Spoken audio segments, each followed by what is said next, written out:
G'day, my name's David Stone from the Agri-Business Development Institute, or ABDI as we like to call it. I'm here with Gordon Stone, who's the director and founder of ABDI, and the purpose of the video is really in the lead up to our next round of the Agri-Business mentoring program. We really wanted to give people an insight into some of the really core issues that a lot of our current participants are facing.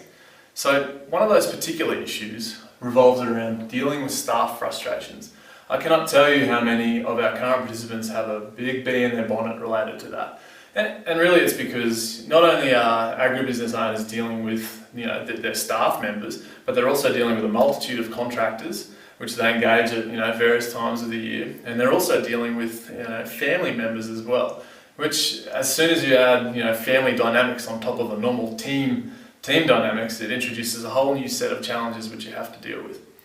So what we've decided to do is offer probably, to actually talk properly about this topic, you probably need several days because it's a huge topic. So we thought we'd just talk about a couple of little tidbits of information which can get you as business owners starting to think differently about how you can actually manage your staff. So the first one that we have up here is it starts with you, the business owner, and we'll underline you. So Gordon, what do we mean by that? Well, Dave, it's actually quite simple. At the end of the day, the people who are running the business are the business owners. They're the ones who are setting the direction. They're setting the expectations. And so those sorts of things need to be conveyed to the people. And I call it the people because it's family, contractors, staff, and so on. So we've actually got to set the scene, we've got to set the direction and set it up in the right way. And also, if business owners aren't clear on where they're going with the business, this definitely trickles down to the staff members who are sort of, that they don't really know where things are going. And so often we hear that and this is actually part of what we do in the mentoring process, is people say, well, look, I'm frustrated because my people didn't do this, this and this. And we say to the business owners, so what exactly did you want them to do? And then there's the question mark.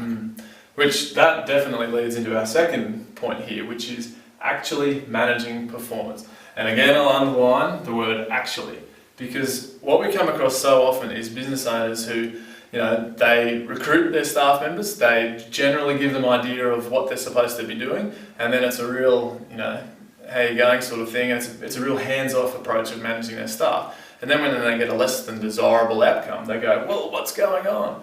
So there's a couple of points here, Gordon, which I'd like you to talk to. Sure.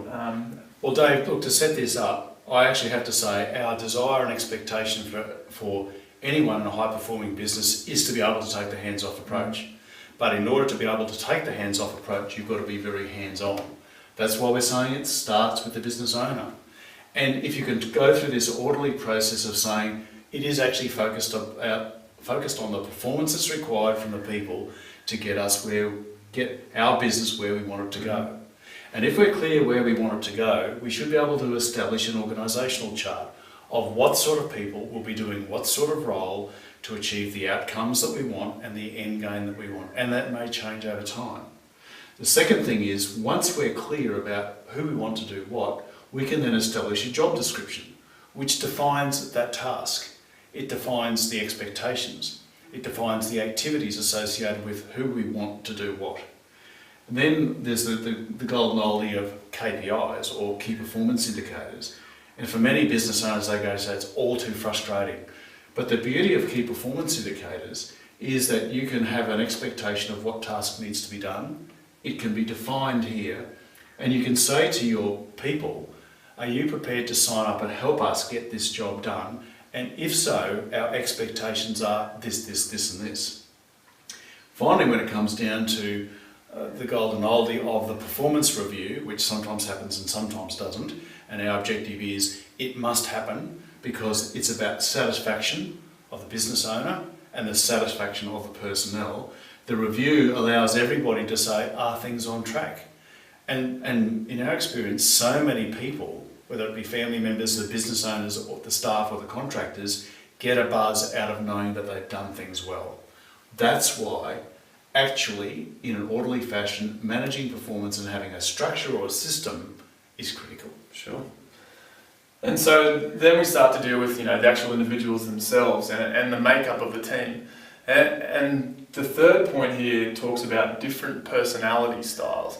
So that really acknowledges that, and you can think about it for your own business, it acknowledges that everyone operates in a different capacity.